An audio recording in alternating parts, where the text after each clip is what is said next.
बापरे, केवढा हा पाऊस आणि एवढ्या पावसामध्ये आम्ही अधिराला खाली आलो. आता कशासाठी ते सांगते. जसं की एका व्हिडिओमध्ये मी सांगितलं होतं, अधिराचा बर्थडे वीक चालू आहे आणि आम्ही घरातच तिचे फोटो शूट करणार आहोत. तर फोटोशूटसाठी आम्ही काही सामान घेतलं होतं, तिला जे जे हवं होतं ते.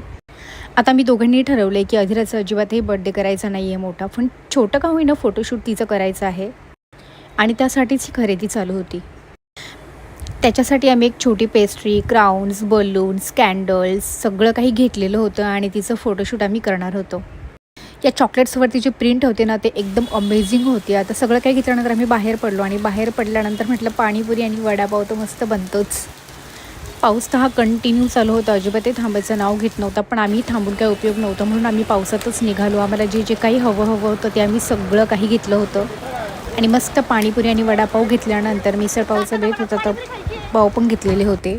हसत, खेळत, रडत, पडत कसं 1 वर्ष गेलं ना कळलंच नाही. बघा अधिरा तिचाच बड्डे किती छान सेलिब्रेट करते. तर तुम्हाला बड्डेचे शूट्स बघायचे असेल ना, आम्ही कसे फोटो क्लिक केले तर नक्की आमच्या नेक्स्ट व्हिडिओमध्ये बघा.